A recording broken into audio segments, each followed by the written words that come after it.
Yes, nkulamusizaako nnyo mukwano gwange najasinza obango otuuliza bale kwekumira ku Yugi Updates TV. Nkulamusizaako nnyo era nga nkulisa ku mirimu gyo gyonna gy'obadde okakkalabya ggwe mukwano gwange ali eyo. Walabiseewo enkyukakyuka mu UPDF mu military era tulabye nga bawerokaminga ba new commanders mu ggye lino erya UPDF. Lwaki olowooza kiriwo ekityo? Kakati ensonga waki ndese information eno. Ennaku zino tulaba nga UPDF aba military bagenda mu maaso n'okukyusa ba commanders nga bakyusa commanding base zaabwe zibadde bakomandingiramu ne operation zaabwe nga zikyusibwa. Olowooza waki kikolewa? Kino wali otutteko akadde n'okirowoozaako? Lwaki kikolewa mu kaseera kano ng'akalulu ka 2026 kengedde? Olowooza lwaki ye bikolebwa mu kaseera kano nga campaigns zituuse?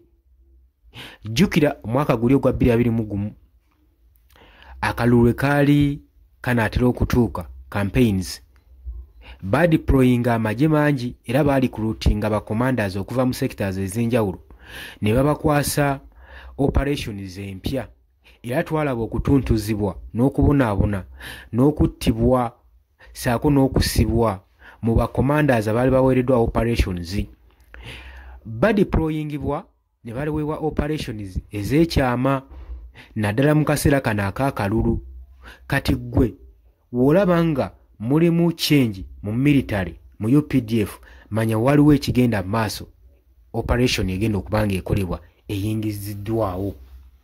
Jjukira nti ekibiina kino ekya National Unity Platform kigenze maaso n'okubanga kifuukira gavumenti eno eri muyinza ya Mwami Yoweri Kaguta Museveni akayinja mu ngatto naddala mu biseera ebya campaigns.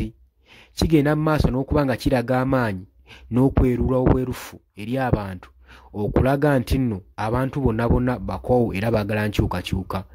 Kati okwewala kuteekawo ekifaananyi kino, gavumenti y'ensonga lwaki olaba nga egenda mu maaso n'okukugira ekibiina kino ekya National Unity Platform obutakalinga exercise zaakyo ogeza nga mobilization tour ebazigaana.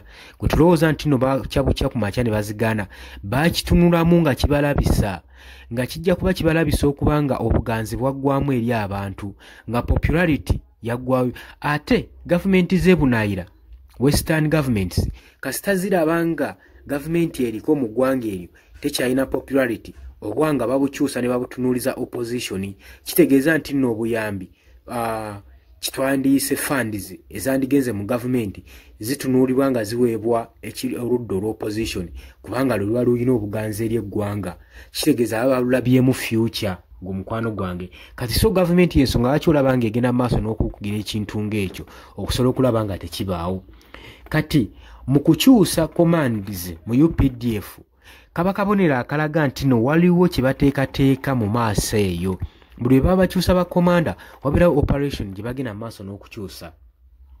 Significant leaders okuva mu Uganda People's Defence Force kimaze okuba nga kirangirirwa tibamaze okuba nga balonda obukulembeze obupya oluvannyuma lwa Brigadier General Fred Mwesigye okwapointingibwa okulondebwa nga new deputy commander owa 1 infantry division.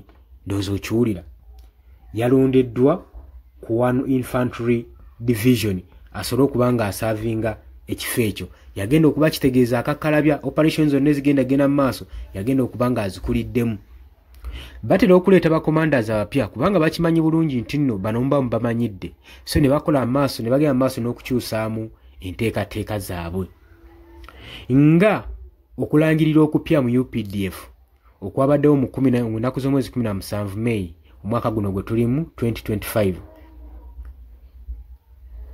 Wabula kuno okukyusa kwamakingiddwa to hand over emikolo gyabadde ebiri mu wiiki eno. Omwabadde ogwa Brigadier Mwesigye nga nonno yawaddeyo omugaso okuva omulimu gwo okuva eri Colonel Wingston Mugalula ate nga hangover endala yabadde ku command of Tokolo 1 brigade ng'awaayo eri Lieutenant Colonel Jemba Sejjumba. Kati ze nkyukakyuka ze baakoze mu UPDF.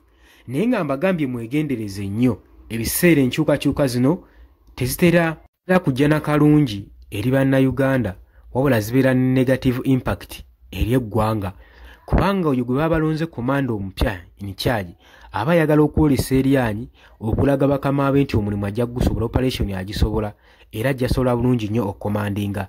So mu process eyo mukolebwamu ensobi nnyingi, oluusi abali obaoliawo abamu ze bejjusa oluvannyuma nga tebakyasobola zikyusa.